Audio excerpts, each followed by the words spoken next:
All right, well, thank you, everybody that are here right now. This is part one of our College 101 series. I'm Vinny Searcy. I'm the Director of People Personnel Services here for Norton, and as part of that responsibility, I still have the responsibilities as Director of Guidance at the high school. I think this is our third year now, Rob, doing College 101. And this is really an overview, and I'll let Rob get into it a little bit more. But it's an overview of the college process. This is really geared towards students and families of freshmen and really sophomores. Really need to think about it. If we have some freshman families or students here, that's fantastic. But it's really going to give you sort of a quick overview of the various aspects of college and the process of applying, things that you need to think about now as sophomores.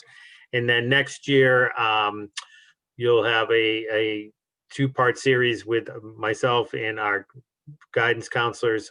There will be a little bit more specific about what we use here in Norton to help you guide you through that process. And just before I forget, we do have a college planning guide, a pretty intensive one that's up on our website. If you go to the high school and you go to departments and then down to the John B. Atwood Guidance and Student Support Center.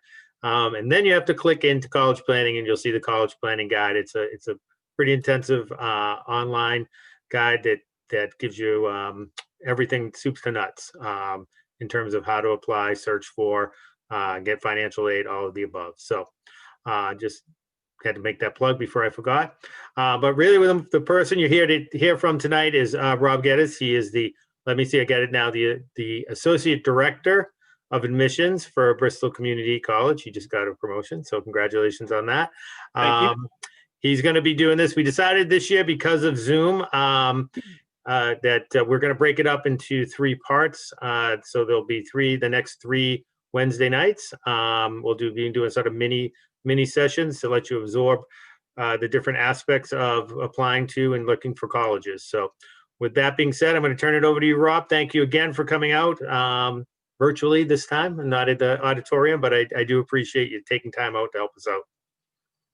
Absolutely. And we will save questions for the end. You can use the Q&A section if you have questions at the end of the presentation. Well, thank you, Mr. Searcy. And thank you all for having me. Although we are breaking this up into three parts, I often like to preface this presentation with, this is a little bit like drinking from a fire hose. And I apologize for that because this is a comprehensive presentation. But as you just heard, there are tons of resources and staff available at Norton High School to go more in depth to what we're going to be introducing tonight.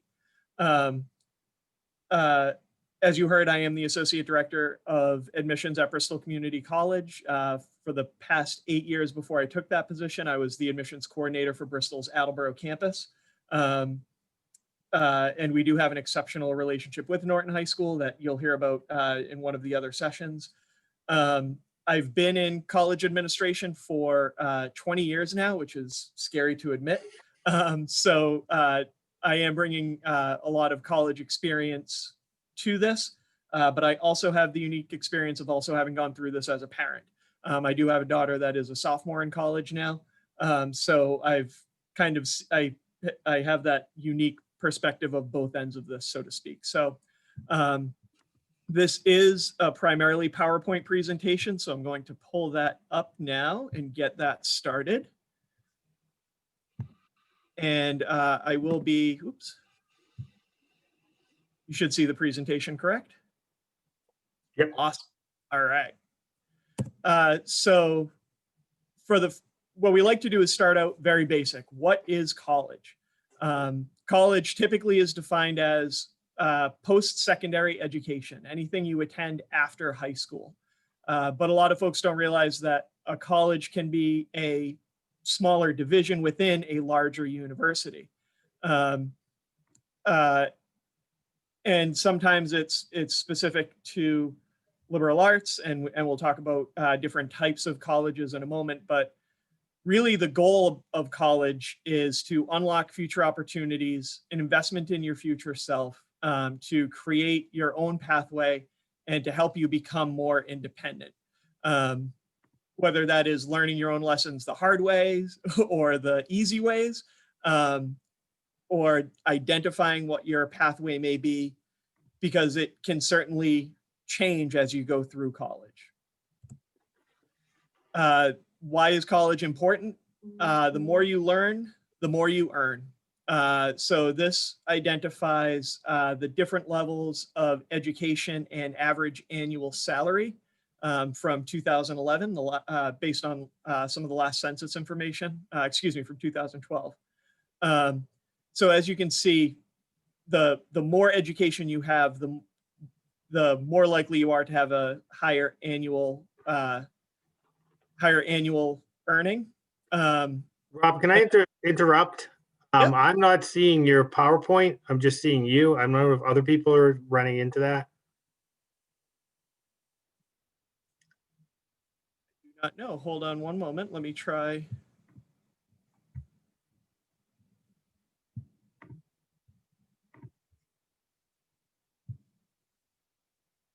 Were you only seeing the? I was just seeing your face. I wasn't seeing your.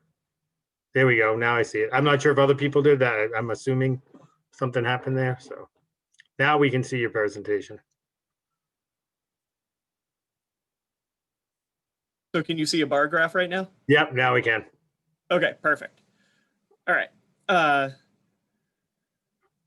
So I always like to point out the difference between the high school diploma and the bachelor's degree. You're looking at about a $21,000 difference in average annual salary. The average, this is where the virtual realm loses my opportunity to be interactive with the audience here, but typically we ask, how long do you think the average person works? The average career is 40 years. So when you think about that $21,000 per year over the course of 40 years, just by going up to a bachelor's degree, it's likely that a person could increase their lifetime earnings by over $840,000.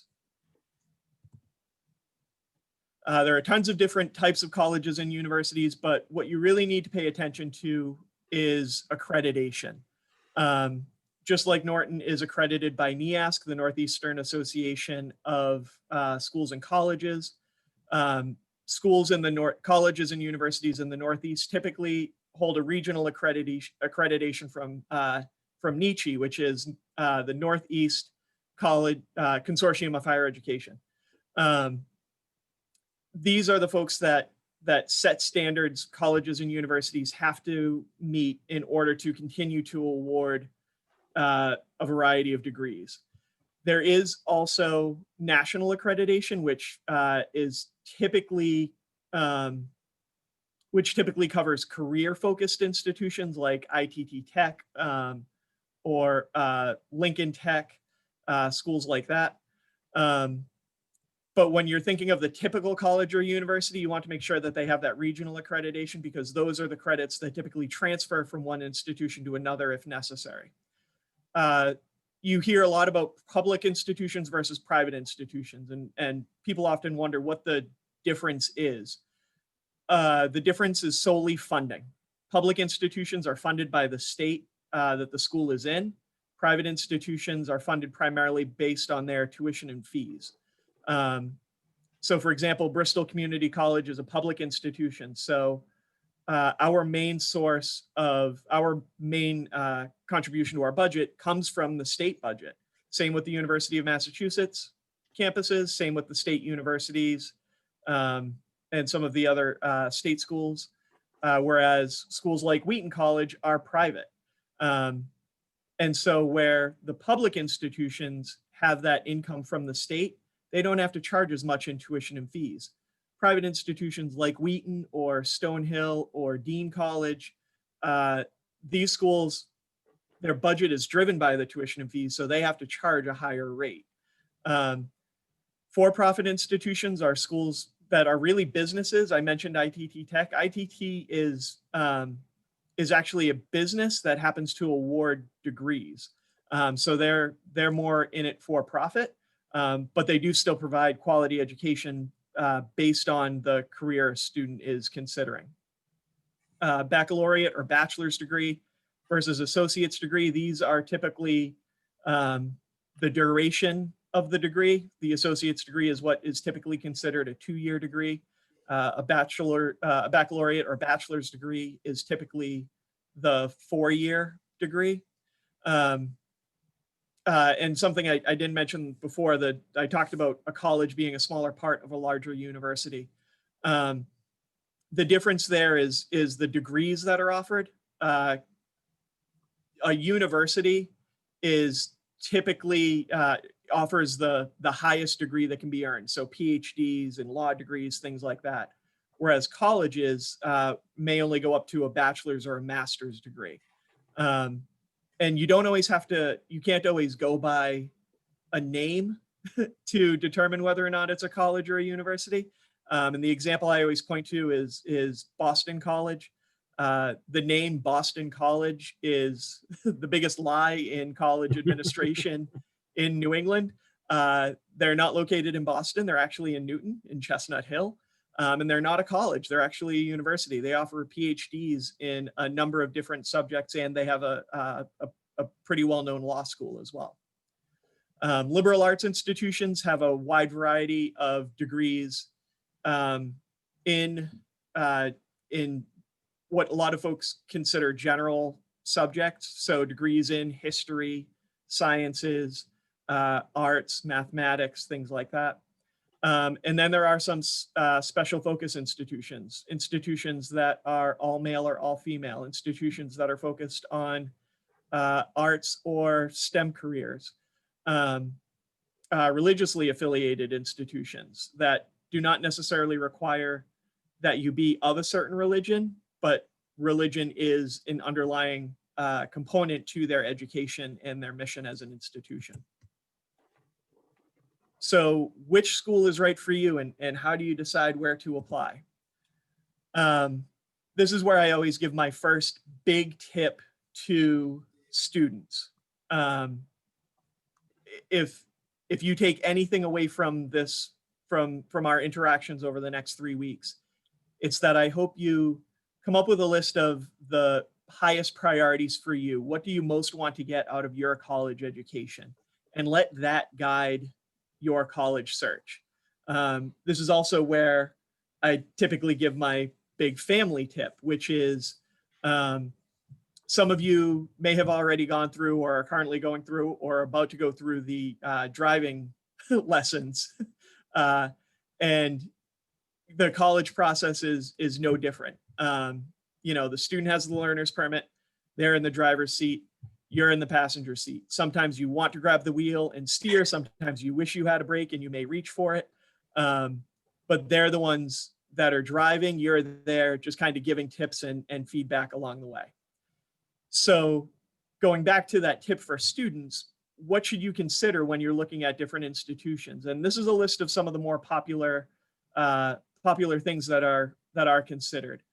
How big is the school and where is it located? A number of you have heard of the Ohio State University, located in Columbus, Ohio. Ohio State has over 50,000 students. That's more than the entire population of the city of Attleboro. Then again, there's a school like one of the ones we're going to talk about shortly, Nichols College, that has less than 2,000. So that's about the size of Attleboro High School. So size can absolutely vary. Location, obviously that could mean, do you want to be in Ohio, in the upper Midwest? Do you want to be going to Wheaton or Bristol or Bridgewater State, schools that are really close by? But it can also mean, do you want to be in an urban setting? Do you want to be in downtown Boston or New York City or at UCLA? Or do you prefer something that's a little more rural or something that's suburban? So size and location can be a big factor for students. What does the campus look like? What are the housing options? You know, are they not just are they in doubles, triples, quads, but are there apartment or suite style living? Is there an opportunity to have a single in your own room? Don't fall for the joke that there's a hot tub on the top the building or anything like that that they often like to tell freshmen. But what are the housing options? What are the meal plan options? Can I interrupt about the housing? I think the other thing is important is the what's guaranteed for housing. Yep. There are some that only guarantee you housing your freshman year, and then you're out looking for apartments. I think WPI is one of those. It's either freshman or sophomore year, just for example. And there's no guarantee you'll get housing. In fact, you probably are not going to get on-campus housing. So that's just something to be aware of. It can be a pro or a con, depending on your student and your finances and your comfort in a city setting. But it is definitely something I think sometimes people overlook, even after they've made acceptances. Yeah, exactly. And with some schools, we'll guarantee housing as long as you get your housing deposit in by the deadline. Mhm. So deadlines are critical with colleges and universities, as you'll see later on. So absolutely, what the housing availability is. You could also apply to be a community or resident assistant, which is an upperclassman that lives in the residence halls to build community and manage the buildings and things like that. So, but test scores and selectivity, do you meet their requirements? And do you want something that's super selective? I know Harvard likes to brag about the fact that they only admit about 5% of the applicants each year, but how many of those students are just applying to Harvard just for the sake of applying to Harvard? Just because it's fun to say, yeah, I applied to Harvard. Who knows if you're going to get in? But do you want to be in something that's that selective, and do you meet those requirements? Do they have the major that you want? You mentioned WPI. If you want to major in fine arts, WPI is probably not the institution for you. So you want to make sure that they have the program that you want or something related to the career that you want. I mentioned my daughter. Initially, she was looking at studying forensic science, and we had to talk her out of being a forensic science major because a bachelor's degree in forensic science can be pretty limiting.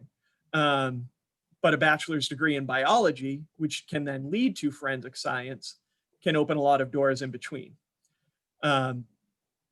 Cost is a major factor. Not only what's written on the website, but after financial aid, what are your out-of-pocket costs going to be? And the third section of this series is going to be entirely based on financing your education.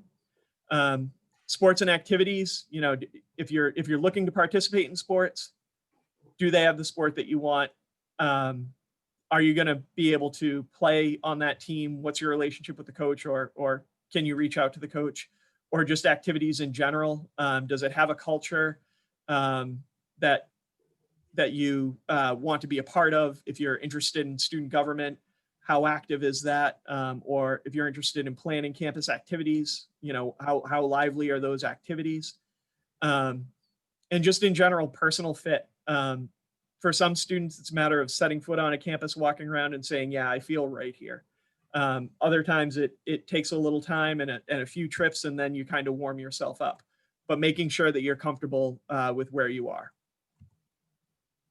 So I'm actually this is typically I'm going to skip through this one. I meant to take the slide out, so I apologize. I'm going to stop the share there. Because I'm going to show, oops, so it's not going to let me stop the share. Sorry about that.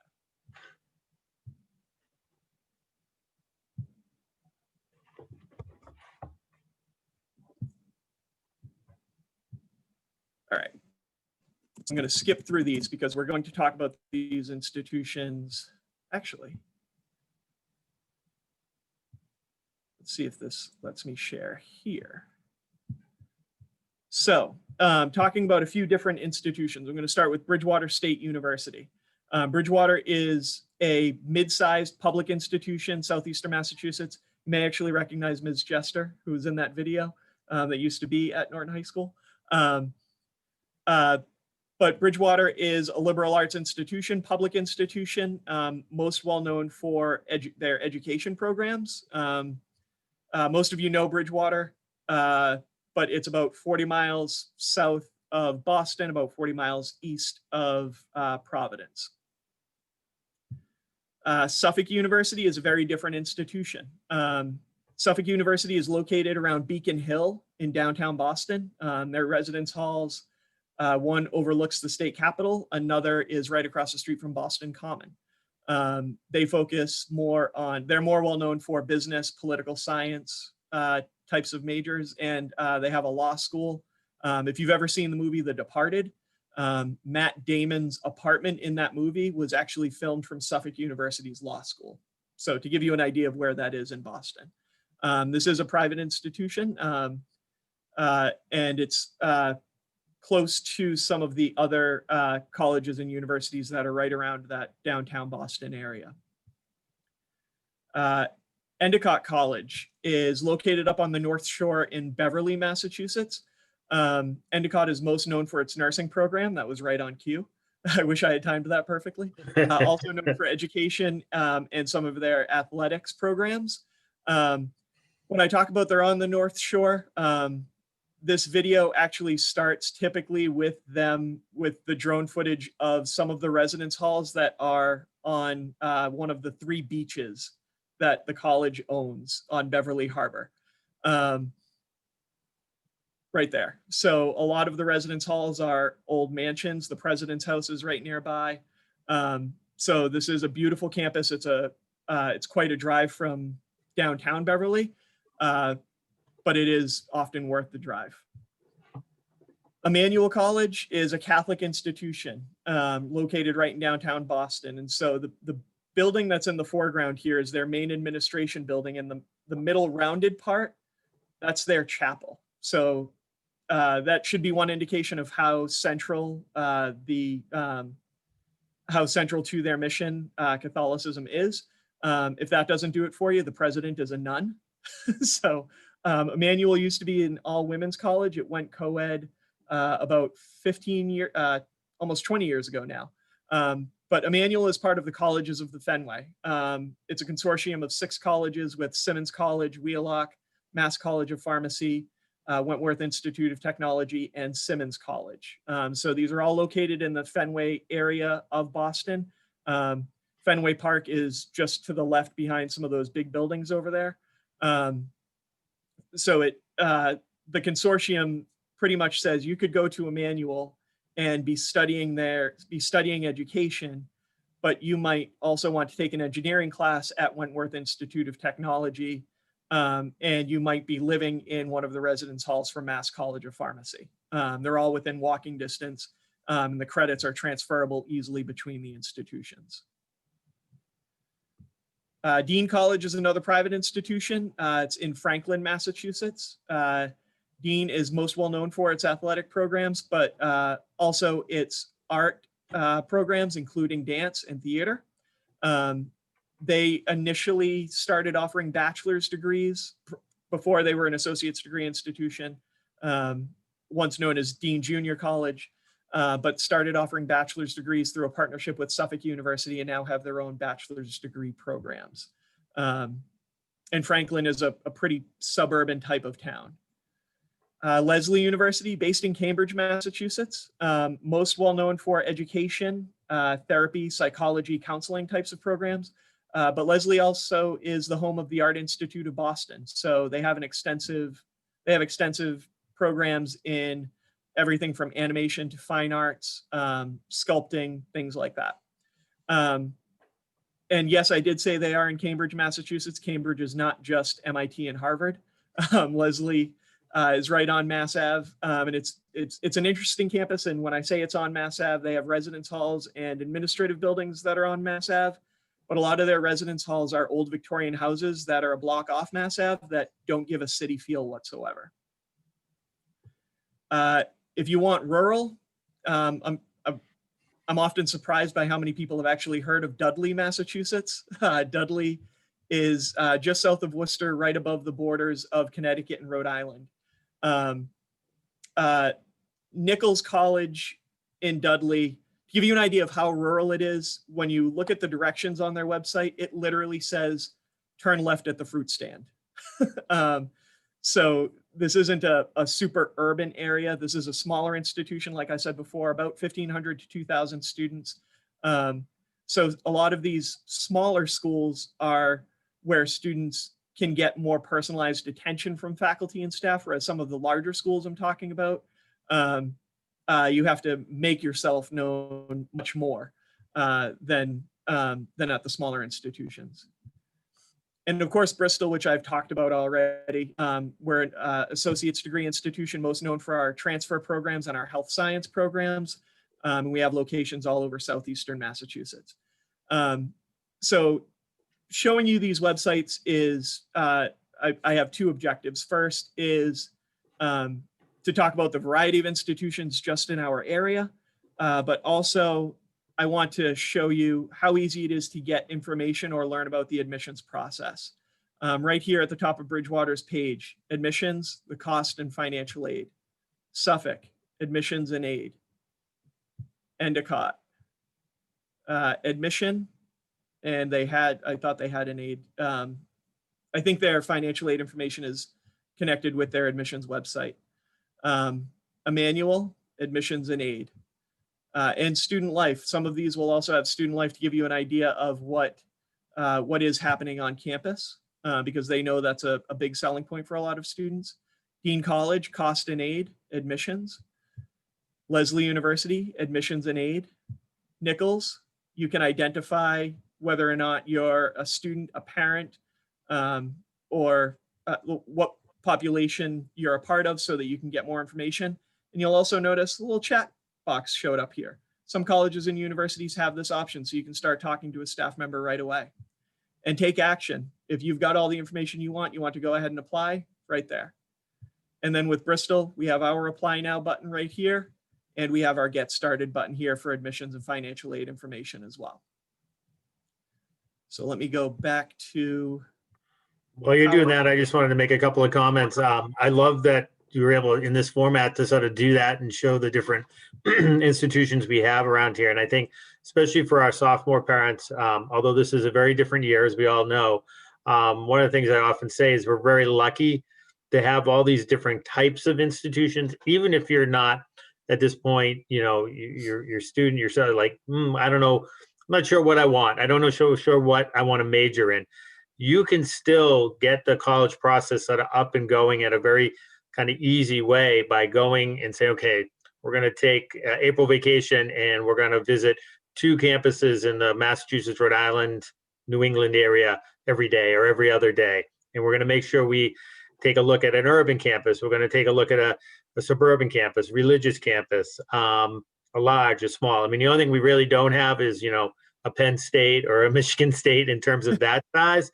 But you can really help your student, or if your students that are on this, really get a feel for the types of campuses you want, the types of vibes you get. Again, as a counselor, I definitely make these recommendations, but I saw it with my own two, the types of going, especially at that time of the year when the campuses are open, you get a feel for what's going on, what kinds of students are on campus, what the feel is, how interactive they are.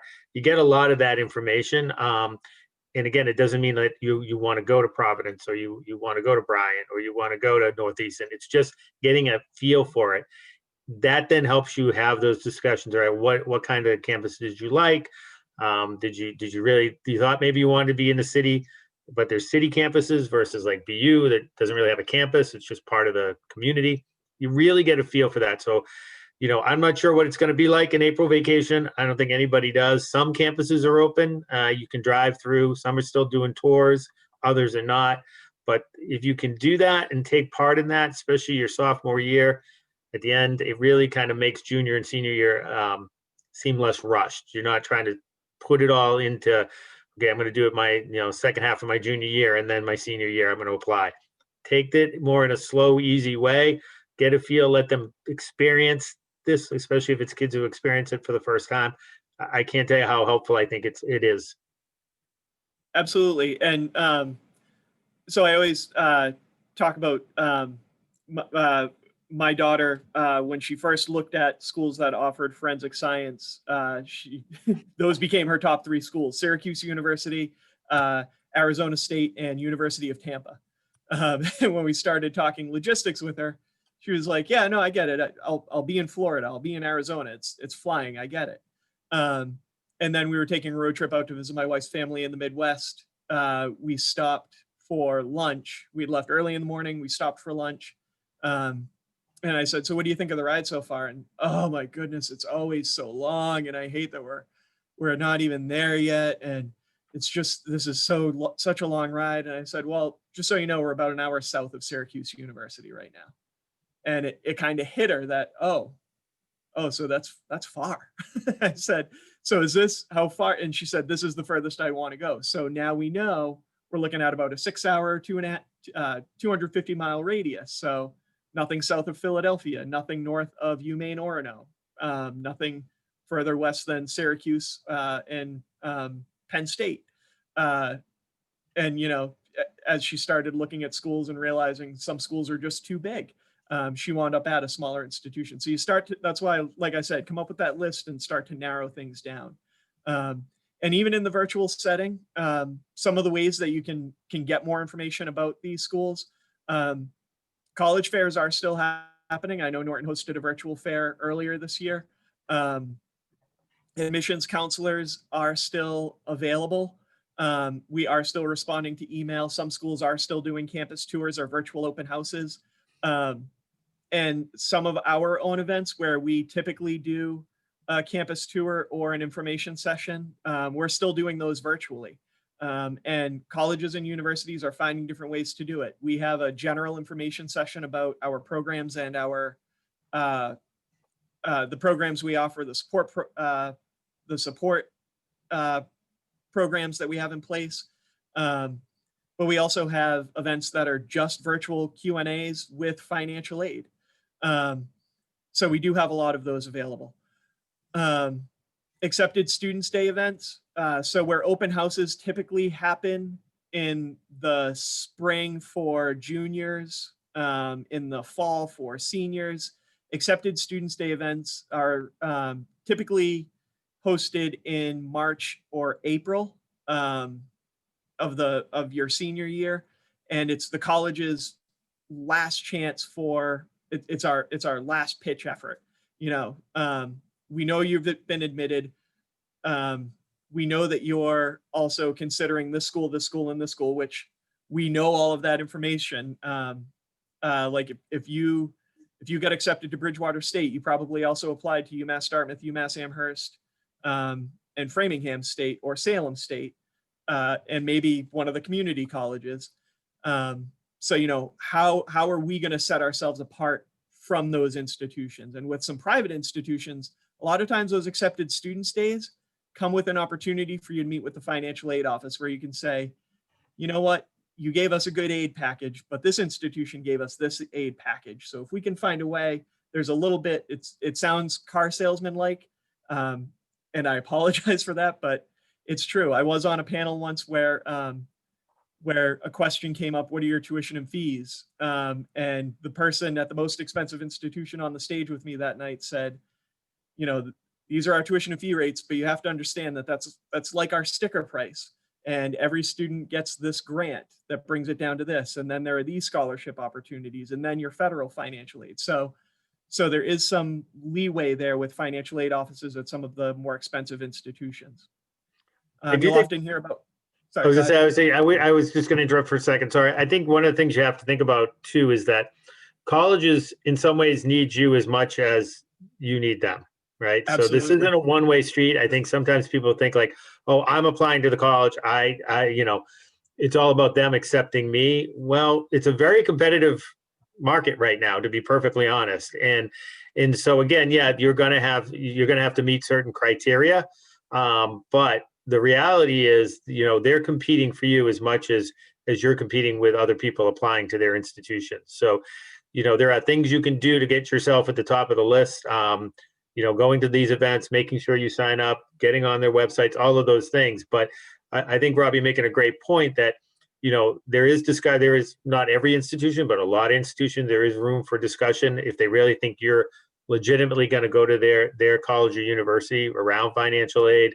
So go into it with just not they need me, but also a little bit of they need me as much as I need them. So Absolutely. Enrollment is down everywhere. And so we need to compete to get you to come to us. College for a Day is an opportunity to attend classes, follow students around. Sometimes those do come with an overnight visit where you can stay in the residence hall and get a feel for what life is like on and off campus, where you're staying with someone or the admissions office may place you with someone that you don't know. And you can follow them around for their classes, get a feel for what the dining hall food is really like. Because I will say, at open houses and accepted students day events, some of the private institutions I've worked at, the staff gets so excited for these events because that's the best food they're going to have all year on campus. Carving stations with turkey and ham and prime rib or roast beef. When I worked at one institution, we joked about, "Ooh, we're going to get the good chicken salad today with the grapes and the walnuts in it." So the overnight visit to College for a Day, that can give you a more accurate depiction of what the food options really are. When I did tour with my daughter at one institution, they had a taco bar set up with like paper plates, and I was like, okay, these people are legit. I like these folks. They're honest with everything. I also know that you can, for some colleges, if you do college tours, you can ask to, go get a pass to eat in their dining hall, so you get a feel for that. My son and I did I think it was his junior year. We did a tour of some of the southern schools, Pennsylvania, Virginia area. We did a whole week and hit a bunch of different colleges, and I think we only had lunch out once because we were able to get there. So, Yep. but it gives you an actual versus the open house. It's just a typical day on their campus. You get a real feel, not just for the food, but honestly, sort of how interactive is everybody? What's the vibe in the dining hall? It's a good way to get a real feel for a college you're interested in. Absolutely. And then, of course, if you know someone that is at that institution, or someone that went to that institution, ask them, talk to them, get a feel for what their experience was, but know that it's not necessarily going to be the same as your experience. The first school I had my daughter tour was the school that I attended that I absolutely loved. She liked it, but she was also like, I've heard way too many stories about this place. I want nothing to do with it. So know that their experience, they may have been really frustrated by a particular experience in the residence halls. That doesn't mean you're going to have that same experience. And depending on how long it has been since they attended, the institution could be totally different. But these are just some of the resources. I would also say make sure you talk to your guidance counselors. They've been through the process. They've attended college.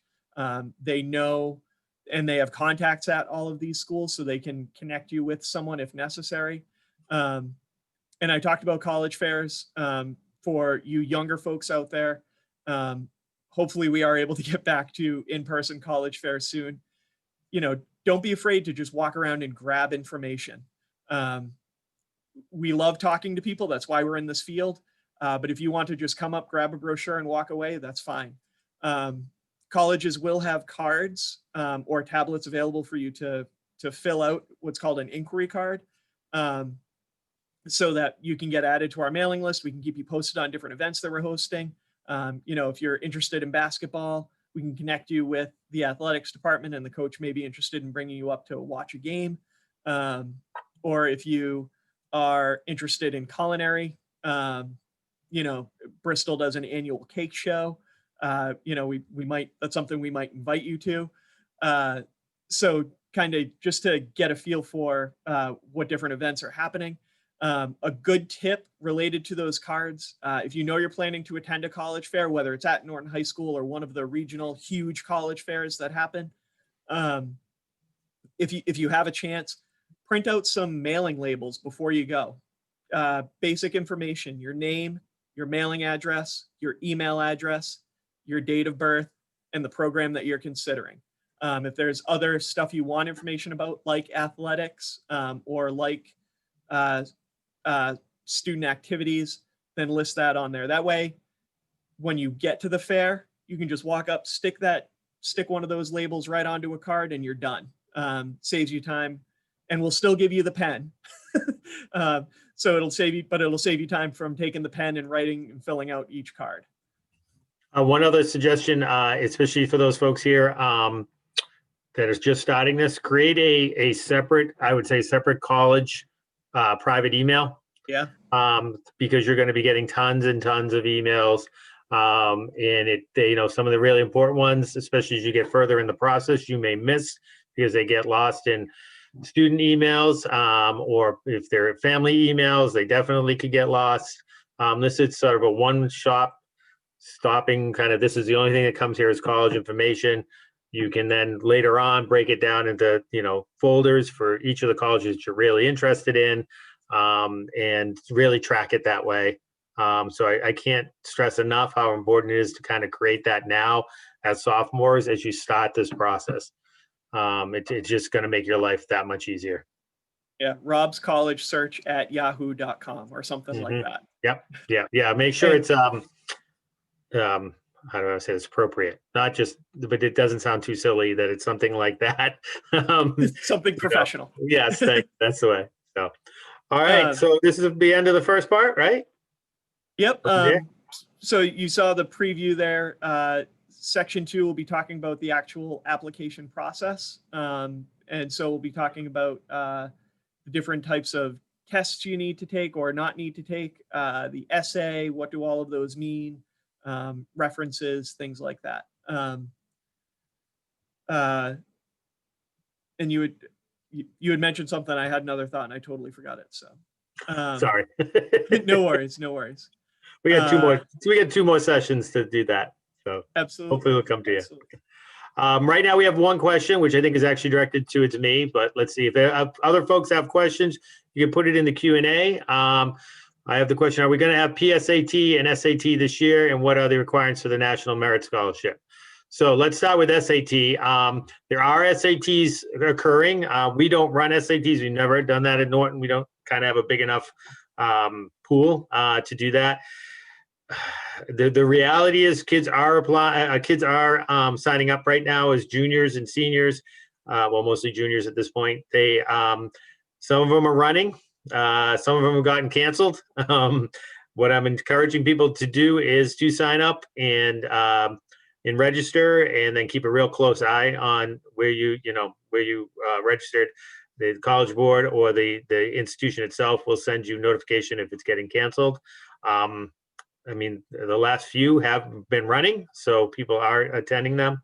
I can't guarantee you what it's going to look like. The next one is March anyways. So for most of the people that are on this call, or again, if you're sophomores or freshmen, that's not something you're going to have to worry about this year. A lot of schools have committed to be test optional, not just for this year, but some are holding to that for at least the next couple of years. We're seeing more and more, and I'm sure, Rob, you've seen that across the board. So definitely that piece. As far as PSATs go, we are not going to be running them this year. We made a decision for a number of reasons to just have our next year, our 11th graders, our current 11th grade took them last year. Next year, it'll be moved to 11th grade, I think probably for everybody. We may do 10th and 11th. But what we found, to be honest with you, with giving it to the 10th graders was almost too frustrating for a lot of folks, because they haven't been exposed to some of the material that's on the SAT. So it wasn't a great representation of what they were capable of, and in some ways may have discouraged some students. So I think we may be moving, although that's not 100%, to having our juniors just be the group that takes that. Because, and again, the other mention was the national merit.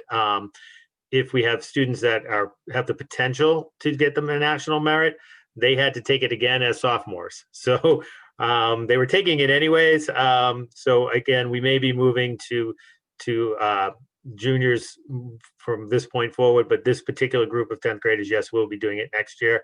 And again, some of that was to do the cohorts, the number of students that we have that are currently not able to take it because they're, fully remote, whether we would be open, there's, all of those kinds of things. It had to sort of make that decision. What qualifies you for the national merit really is it's how you compare to the group of juniors. So it's only for juniors that get that consideration. And for example, I think there was 1.5 million kids that took the PSATs as juniors, and 50,000 only 50,000 got recognition.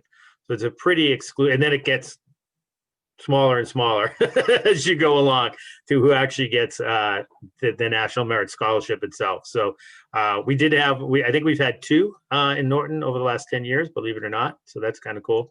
But yeah, like I said, it's really compared to that year's group. So it's year to year, and the percentage that you get or the total score that you get on your PSAT. So I hope that answers that question or those questions.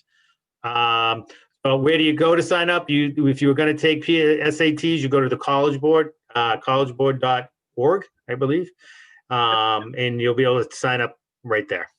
If you have any questions or concerns about that, too, please reach out to your guidance counselor, and they can sort of walk you through it. But it is collegeboard.org. It's pretty simple to get in. Look for SATs. It gives you the schedule. We'll give you a choice of locations in the area, and we'll go from there. It's going to probably from March going to be pretty tight because there's not as many places due to the pandemic that are offering the SAT. Let's see. Any other questions? I don't think so. So thank you, everybody. We hope to see you next week. Same time, same place. Rob, thank you again. And everybody have a good night. Absolutely. Have a good one. Thank you.